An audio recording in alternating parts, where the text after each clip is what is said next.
You're listening to the Jay Bird Watching Podcast, the official podcast of jaysjournal.com and fansite.com. We are the official ballroom chat for everything Toronto Blue Jays baseball, from game highlights to rumors and all the stuff in between. Here's your host, Craig Borden, with co-host Jason Lyons and Liz McGuire. Now let's talk some Toronto Blue Jays baseball.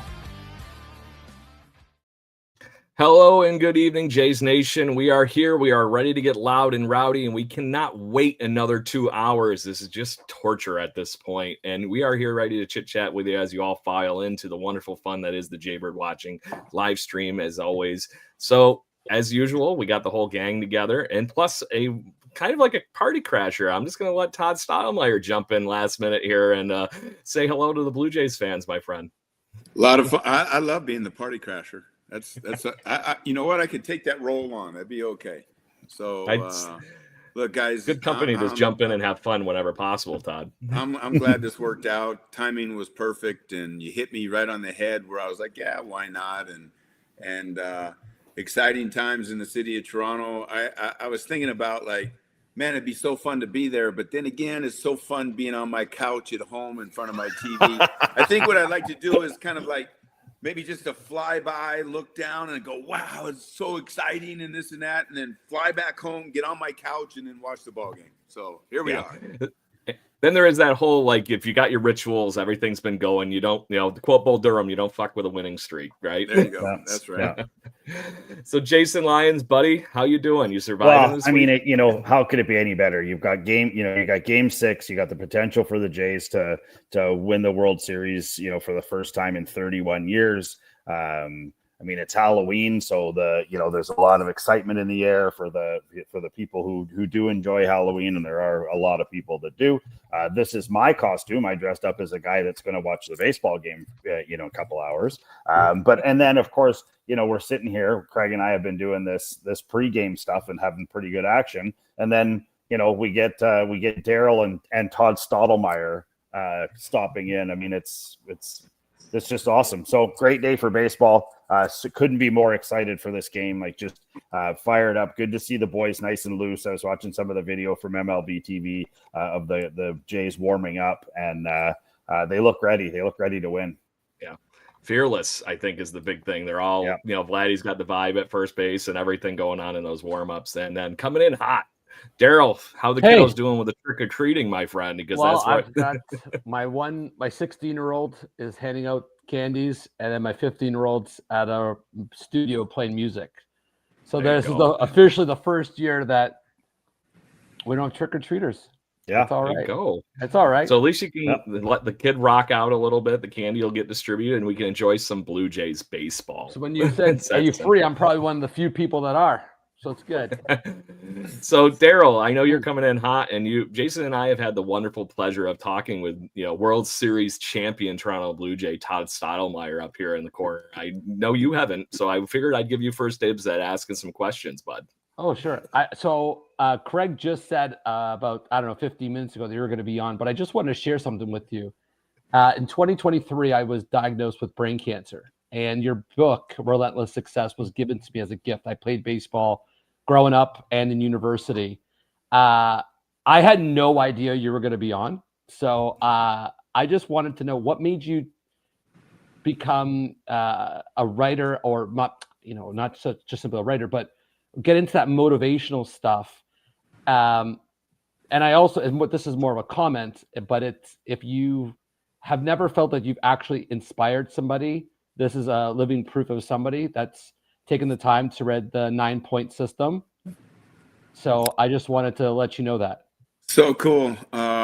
First, Darryl, thanks. And I'll say all the blessings to you. Thank for you. Longevity, a long life. Enjoy your family. Every day is a day for, you wake up, go vertical. It's like, it's a great day, right? And a lot to be grateful for. Interesting. It was, I was actually, and you said that you were going through some cancer. My father was going through multiple myeloma, blood cancer. And in this run that it was a 20-year fight. And towards the end, I was in Phoenix. They live up in just outside of Seattle. My mom called me. I was driving on the freeway, and she says, "You got to get here now." And I literally did a U-turn, went straight to the airport, jumped on a flight, got the quickest flight I could get.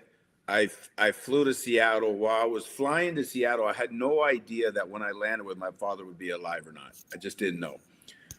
Landed, went to the hospital. He was in ICU. It looked terrible.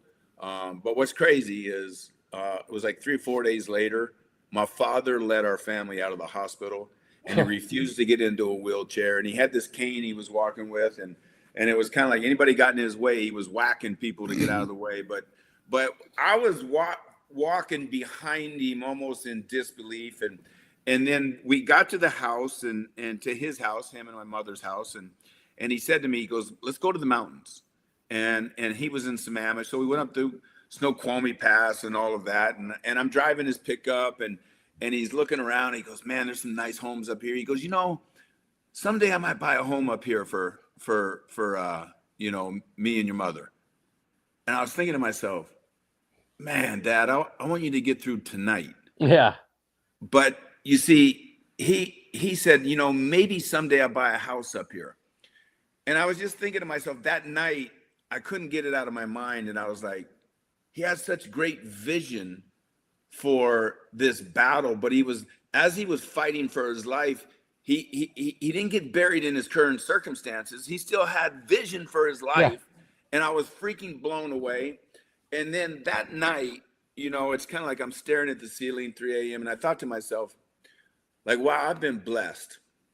When I was growing up, he was a New York Yankee. I was roaming the Yankee Stadium. I was, roaming the grounds. I always say Monument Park was our monkey bars as a kid. And we went to the stadium every day. I put the Yankee uniform on.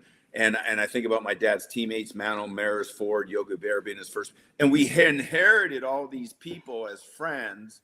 And then for me to live out my childhood dream and to have Cito Gaston, and I could go on, by the way. So I'm not going to start mentioning names and the fear, because I would leave someone out. But so many of those former Blue Jays, the managers, Cardinals, A's, these people poured into my life on top of my father, Harvey Dorfman. So many great people poured into my life.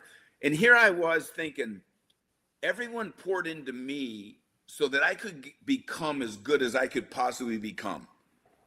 And I'm sitting there thinking, I've never, ever poured into anyone else. I've never shared, let me tell you about this setback, and let me tell you about how Cito Gaston helped me here, Tony La Russa helped me there, Dave Stewart helped me there, Dennis Eckersley helped me there, Tom Henke helped me there. I didn't share anything with anyone.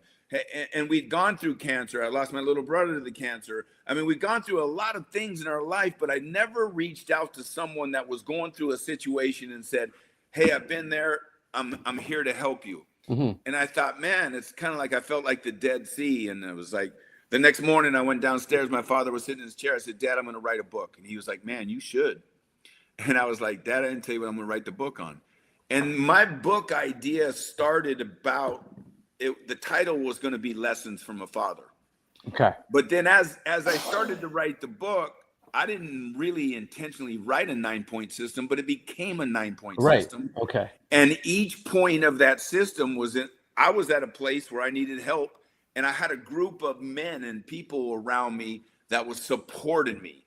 And wow. and it really inspired me to where, like, this is my next thing that I have so much passion in, is supporting, helping people, not just achieve more, not just make more money, have more fulfillment, understand life better. And as I've went through all of my battles and challenges through life, and I overcame those through accountability partners, coaches, mentors, people that were pouring into my life, I thought, man, if I can add value to someone else's life, let's do this. And then I ended up writing that book, and I wrote another book. I'm working on another book right now as we speak, and it's become fun. And it's look, at the end of the day, there's nothing more fulfilling than helping someone else. It's so fulfilling. So Darryl, we got on to talk about the Toronto Blue Jays. You made my day. No, bro. Listen, don't apologize. You made my day. Cool. I now know why I got on here. Yeah, because there was a day I'll never forget it, and I don't mean to ramble, and I'll be quick with this, but there was a day I remember I woke up one morning and I told my wife, I said, I'm so sick of social media and all the BS out there. I said, I think I've had enough, and I was going to shut it all down. The next morning, I got a message on Messenger, and the guy says, you don't know who I am, but your last video saved my life because I was getting ready to take it. And I was like, wow. See, you never know who's watching, who's listening. And it's kind of like, you know, if we can be authentic and be ourselves and be a good example, you know, here's some guy I never met in my life. I've never talked to him since, but he said that video actually, the message of that video kept him from taking his life. And I thought to myself, I don't care if only one person in the world follows me. If they get value from what I'm trying to do on social media, then it's all worth it. You know, it's not about likes and follows and this and that and all of that crap. I don't even look at it. I look at, hey, does someone want to give me a message? Now, by the way, since that time, just so you know, let's be humble and keep it fair. I've had plenty of messages that tell me otherwise. I don't know what you mean running a podcast, trying to build a fun community for everybody to goof around and talk baseball. That's goal number one. And what's funny is they think that it bothers me, and I'm like, and I love it. And I'm like, and my wife always looks at me, she goes, how do you put up with that? I go, I love it. Yeah. And I go, listen, they have a voice. That's their opinion. I don't give a damn. I'm not going away. They can get some popcorn and a soda because I'm not going because they tell me I should go. I could care.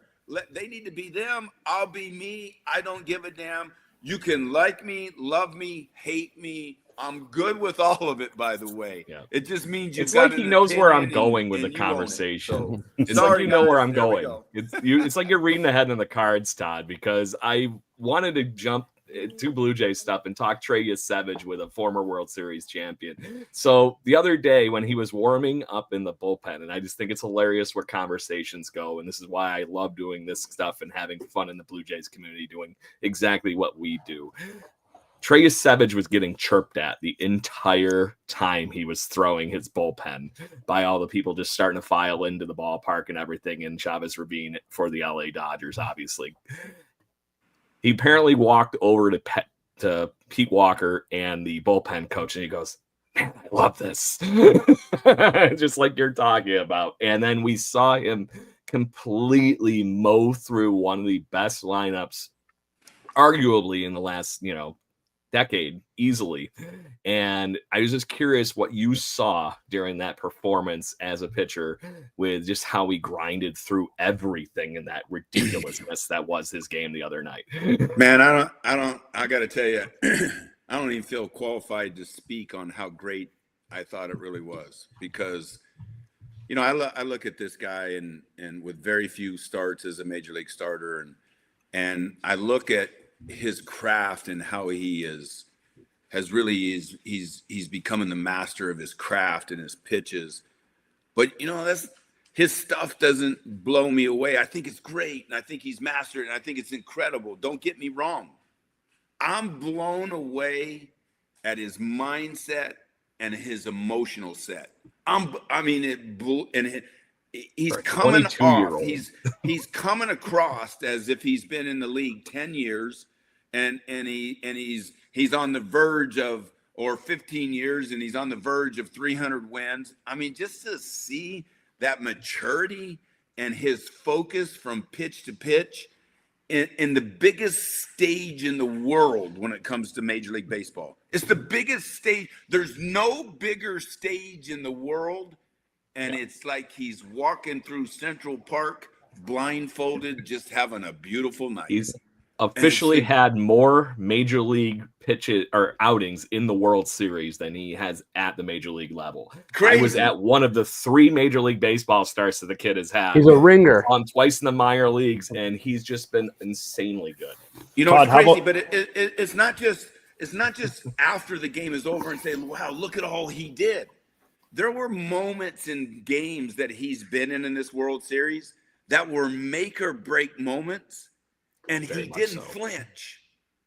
And it was like, and I watch it, I watch his face and I watch his neck and I'm watching the pulse of him. And I'm like, good God, how? Because listen, I remember when I was a 22, 23-year-old pitcher in Toronto. I didn't look like that. I didn't act like that. I'm like, man, good Lord. I mean, I tell people all the time, I go, I wasn't 1/10 of what he is.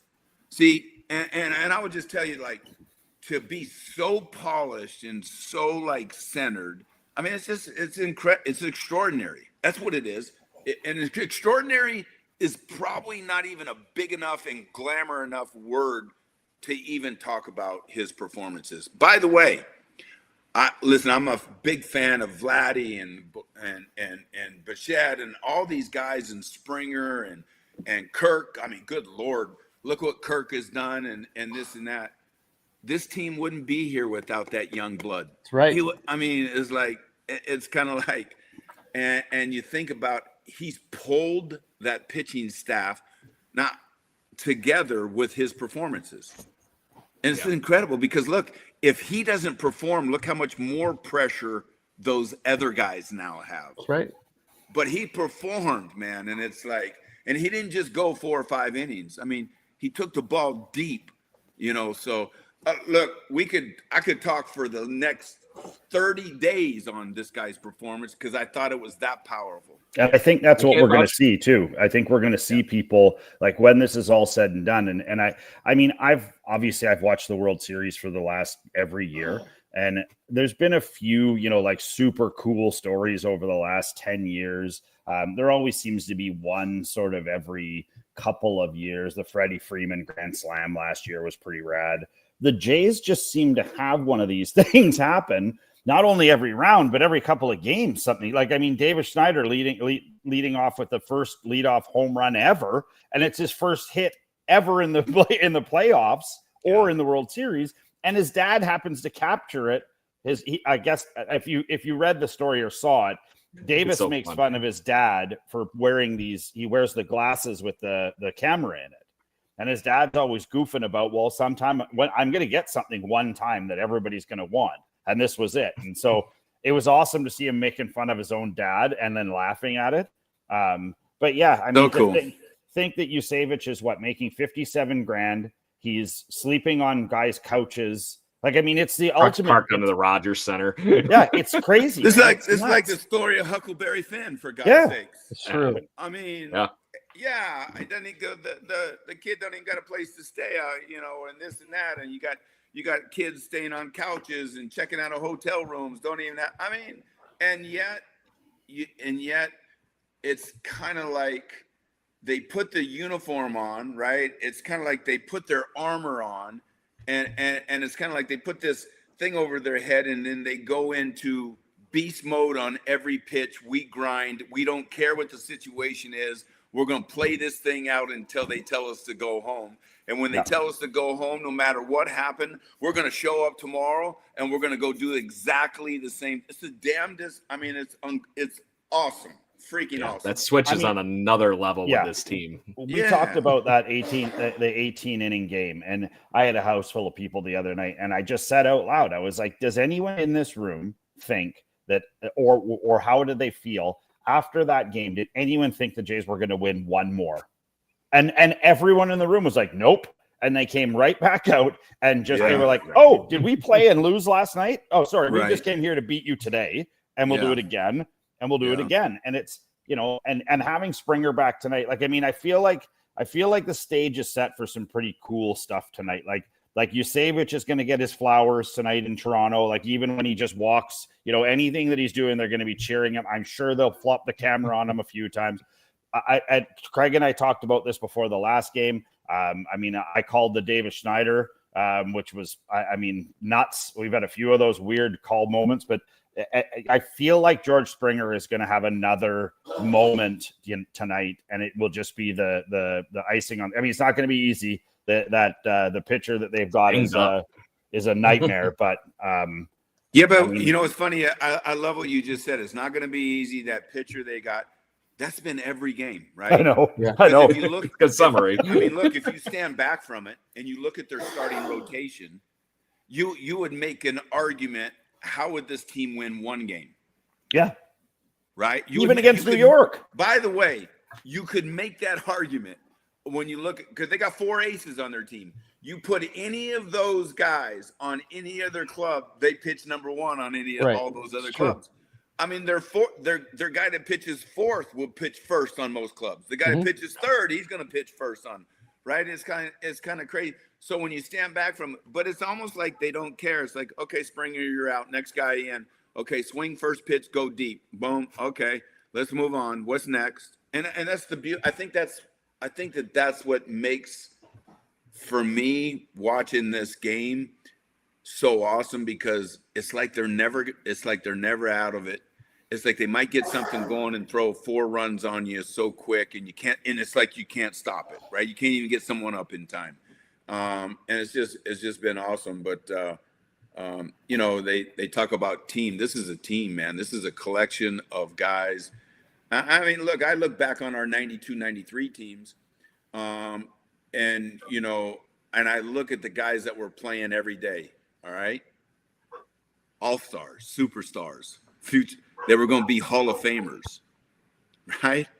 And it's kind of like, you take this bunch, you throw them together, and it's like, it's crazy. It's like, so with that being said, I just think, man, they're fun to watch. They're easy to love. And, here's the other thing. Good or bad, the tough games, the good games, the games they've won, you know what they've done? They've won with class and they've lost with class. When they won, they weren't jumping up and down and this and that and pretending like it was over. It was like, shake some hands. Tomorrow's a new day. This job's not finished. Vladdy's leading that charge with the job's not done and this and that. And it's kind of like they have a tough loss. It's like, pack the gear up. Let's go home. Let's get a good rest. Let's come back tomorrow and get them. How do you not love that? How do you not love that?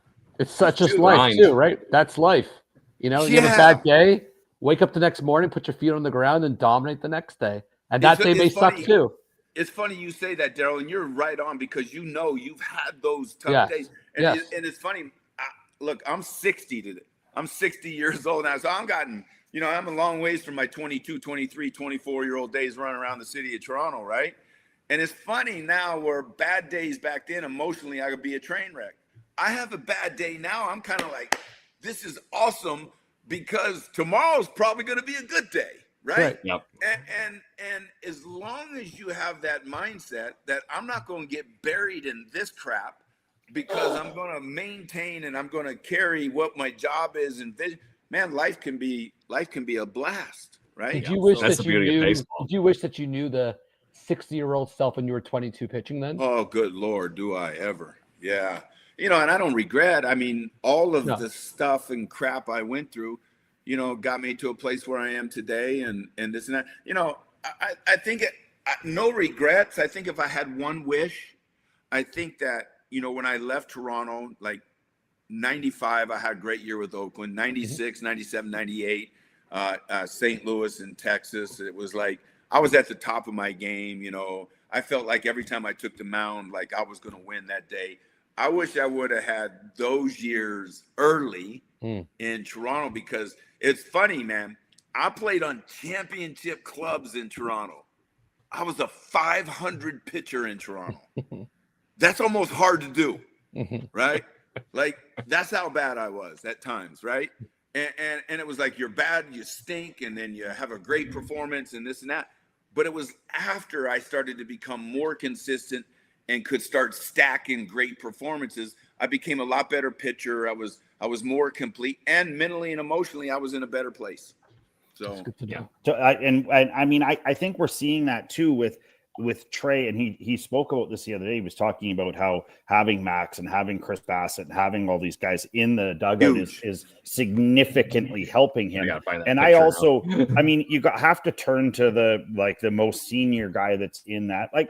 Sure, there's guys in the dugout that played and all the rest of it, but how good would it be able to be to talk to Don Mattingly? Like, to walk into your Dougie and just be like, oh, don't they call you Mr. Baseball? I'm sure you've got some good advice for me. And he does talk to him a lot, which I think is great. But just Scherzer has he's paid for himself in 100 times over. Whatever we're paying Scherzer, they could triple it, and it's been worth every penny. He's helped out every member on that staff, and he's been a maniac when we needed him, and just so cool. And he had a huge. I think I got to share this picture. He showed up once again, Matt. It's like we overlook what he did like prior to Savage, right? Yeah. We overlook it because he came out in the 5th inning, but it's like here's a 41-year-old workhorse. But here's the other thing. I was watching it, and it's like, and it was so cool because they showed it a couple times. But when Savage gets the double play, right, to end the 7th or whatever it is, you can scan the dugout. Scherzer's on the top step and going crazy like he just was out on the mound. And I'm like, that's the thread of this club. They love to see their teammates do well, and that's it's awesome. So, On that note, I got to share this picture because I thought this just summed up the learning parts that Trey Savage gets to deal with right now. Mike on Twitter put this out. Trey Savage has been able to learn from a Cy Young winner in Shane Bieber, a legitimate ace in Kevin Gausman, a dependable veteran in Chris Bassett, and an unhinged lunatic, Max Scherzer. So I just thought that it was like, ooh, cherry on top. Yeah.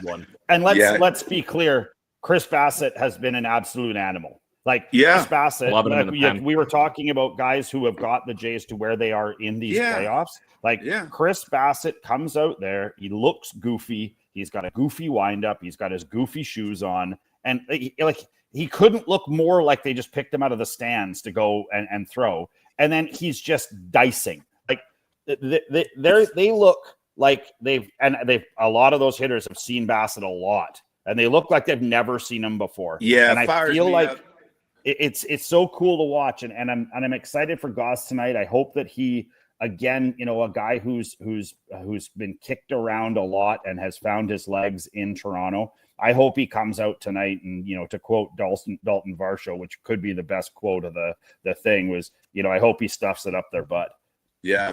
Jason, you made a great call right there on Bassett. It's like he fires me up because here's a guy that was the starting pitcher, and all he's doing is coming in and dealing out of the bullpen. It kind of reminds me in '92. It's like, I started all year and we get to the playoffs and it's like, hey, champ, you're going to the bullpen, and you just try to fit in where you can and just be supportive and help. Right. And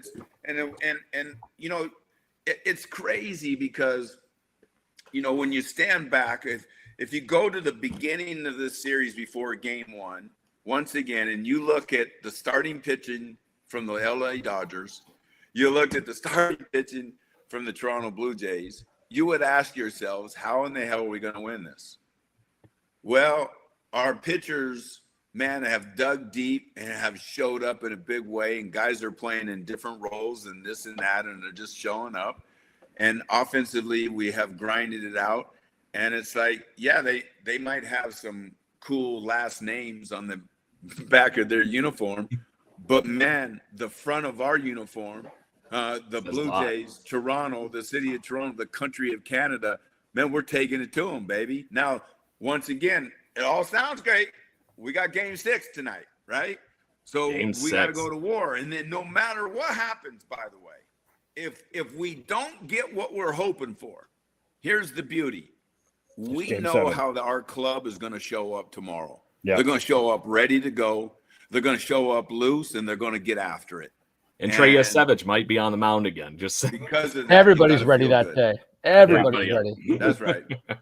Yeah. So, Darryl, I want to make sure I give you another chance here because I did tell Todd that we would do a half hour. I told you we'd do a half hour, obviously. More than anybody that wants to keep chit-chatting. I'm not going to cut mics up. No. But, Darryl, your turn. I wish I was a little bit more prepared, but I guess there was a game 6 in '93. But, I've played a lot of ball, not as much as you, but I guess every game you prepare the same. But when you're walking in game 6 in '93, if you can remember, or any game 6 for that matter, on when there's an opportunity, does the mindset change of we've got this, or is there more? I guess is there more?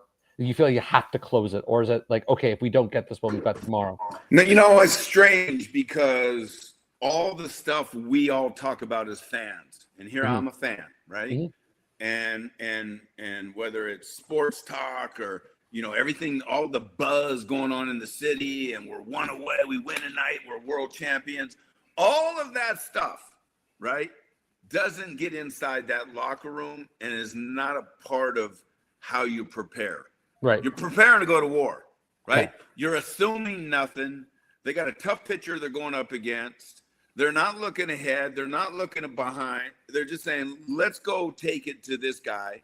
And then, you know, I think, you know, it's kind of like you'll see that, you know, it'd be great if the Blue Jays come out with a big lead and, you know, they're carrying it in the last couple innings. You'll start to see guys, you know, start to feel like this is it or whatever. But if that's not the case and the game is tight, you know, one team's playing, you know, they can't lose or it's over. And one team's playing that if they do win, it is over, right?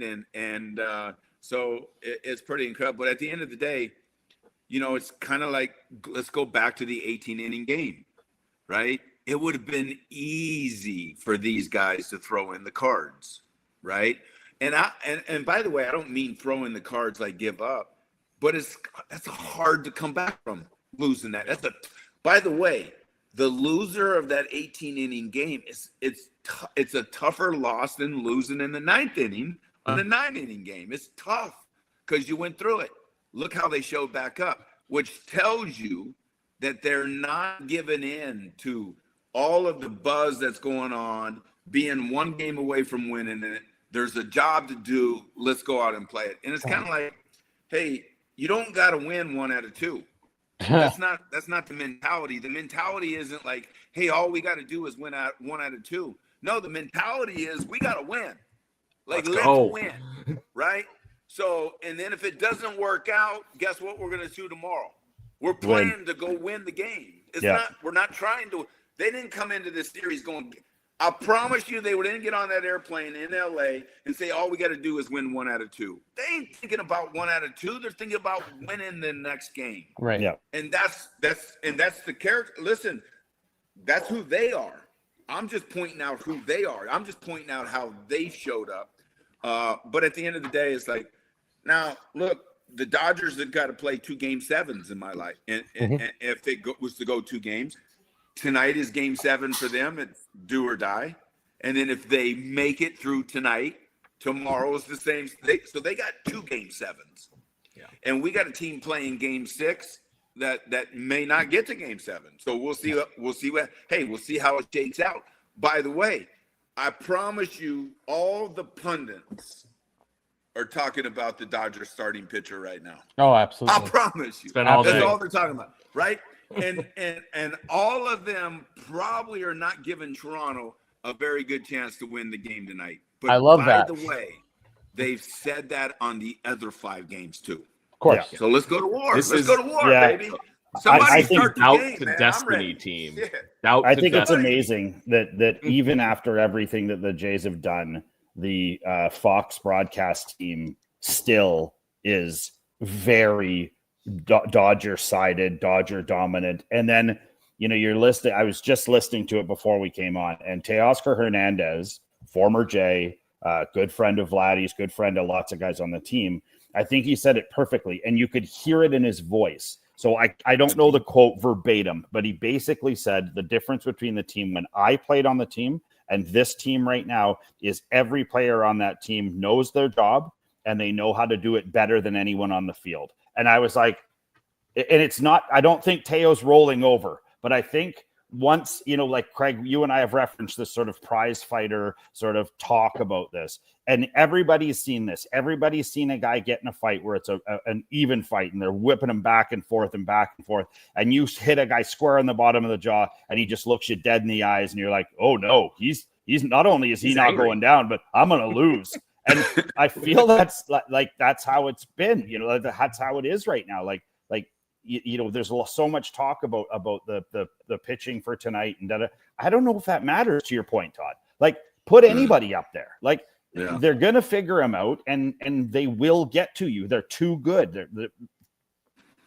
Well, like, you know, hey, look, it's the World Series. There's two great teams playing one another. Someone's got to lose the game tonight, right? Someone's got to win. Someone's got to lose the game tonight. At the end of the day, they're going to go out there. They're going to throw all the chips on the table, and it is what it is. But, I get tired of, and I don't blame them, but it's like, oh, we got this guy pitching tonight, and the Dodgers haven't been swinging the bats good. And if they break out tonight, to say, it's kind of like they're waiting for them to break out. They might not break out till next March, for God's sakes. It's like, come on, what do you mean when they break out? This is a 7-game series. It's a short window. There's not a lot of time to try to figure things out, right? So you either do or you don't. But, I get tired of talking about the names on the back of the jerseys. And this guy and that guy and these stars and they're used and they got this experience and they've been there 40 times. It's like, who cares? You got to win. You got to go out and compete. And you got to play. And it's like whoever gets the job done, whether you got experience or not. By the way, isn't it funny that prior to what they're going to talk about Yusevich from here on out afterwards? All the experience now that he's got for this one World Series, right? But at the same time, that's not going to help him pick any games. That experience in the past, by the way, I'm not discrediting it. And I think that it's probably supportive, right? And when it's supportive? When the chips are down, baby. Yep. There you go. And by the way, all the chips are in and they're all down. So let's see. Yeah. I could see him coming in if, God forbid, tomorrow we need him. Middle 6, 7, 8. Who knows? If we're up, you just get everybody. Hitting. Yeah. Look, tomorrow, if there is a tomorrow and there is a game 7, and I say if there is a game 7, I would venture to say that every person that puts on a uniform is available to play. And I say that to you because, I sat on the bench in 2001 watching the Arizona Diamondbacks, and, we were down 3-2, and I watched Randy Johnson go out and throw game 6. Yeah. And I watched Randy Johnson close out game 7 after throwing about 150 pitches. And that was like that. I'm kind of like, I don't know if that's ever been done, but it's like the point is play today for today. And when it gets to tomorrow, if you find a way to go vertical, you better be ready to go play that game. Yeah. So let's talk about that game really quick, as I've gotten every Teoscar Hernandez quote from like all day in our comment section. Thank you very much, Mike, but I don't have time to read the book. So on that note, I want to just go around the table here, talk a bold prediction for tonight, a key guy, something in that nature that you want to discuss. Darryl, I'm going to let you go first on this one. What do you think could be a highlight reel type thing tonight, or whatever piece tonight? The last time we connected, I think it was last Wednesday before the World Series started, and I predicted Dalton Varsho was going to have a big game. I think it was one early in the series, and then he hits the big home run. And I texted you, Craig, and I said I just had a feeling. I shared with you that he was missing middle up a lot. He was fouling off a lot middle up. I felt the couple of days off, he's the kind of guy that would probably be working on it. His dad was a major leaguer. He's got that mentality, and then he did it. He executed. I don't have a bold prediction on a player unless you need me to, but I do feel that the Jays are going to have an impact home run late in the game. That's my prediction. There you go. Love it, Darryl. Good stuff. Todd, crystal ball. What do you think is something that might occur tonight, or a key player? I'm taking the right fielder. Right fielder's my guy tonight. Bam Bam. Bam Bam. I'm taking Bam Bam. Bam Bam. He going up there swinging, baby, and it's like he's in a wiffle ball game in the backyard, right? It's like he doesn't care how big the situation is, and something tells me he's going to have a big night. He's going to run into something, and I'm in Darryl's camp. I think somebody is going to go deep late in the game that changes the outcome of the game, and we might have a new Joe Carter. Mm-hmm. Ooh. Says the guy that was literally where the ball almost caught landed, it. Right? Yeah, almost caught the Joe Carter. You could have been like Tom House with Hank Aaron catching that ball. Yeah. Too fun. So, Jason, what you got, bud? Well, in case anybody out there that's listening hasn't heard yet, Springer's leading off. Luke's in the 2 spot. Guerrero 3 spot. Bo Bichette is hitting cleanup. Varsho at 5. Kirk at 6. Barger at 7. Clement at 8. Jimenez at 9. Now, my heart is telling me that I want to go with Springer. My baseball brain is telling me that I want to go with Kirk. I feel like he is going to do something unbelievable, but I'm going to tell you guys this with everything, and I don't know why I feel this, but I do. I feel like Bo Bichette is going to have a game of all games. I mean, this kid has lived and died for this team for the last number of years. He's had, a couple Septembers ago, he almost got the Jays solely into the playoffs by himself by just continuing to hit everything that was thrown at him. So Bo has not faced this pitcher yet. Am I wrong? He hasn't, right? So he's coming in with. No, he would play that game. He did play that game. I don't think he did. Well, maybe I'm wrong. Anyway, maybe I'm wrong. I feel like he's coming in with fresh eyes, and that's the kind of thing you need. This is going to be down and dirty. This is going to be getting some bunts down. This is going to be stealing bases, like wild pitches coming home, that kind of stuff. So, Jason, on that, they're like the Jays are doing a lot of hit and runs, man. Like, I know it's crazy. That's amazing, right? Yeah. Sorry to interrupt. Hey, I like your pick, man. He Bo's been swinging the bat really, really good, and you can see that he's. There's some times, even some of those pitches he's been fouling off. He's right there. So I like your pick. I like it. As long as you're picking someone from the Blue Jays, I like your pick. But, all there right, is Craig, that. Go ahead. So as far as this whole go things, Jason scooped me here. So, but to me, it was exactly that. It was to what you were just talking about with Bo Bichette, Todd. He's been getting slowly healthier as all these things are going. And the last game, those last couple of bats, the first few in this series, there were just those little flips, knocked the thing through the hole on the right side. There was not a lot of power behind it. You didn't have the legs under him, whatever, insert odd adjective here. That game game 5, he just looked like he had his base back. He was able to torque the whole bottom half, get really into the swing.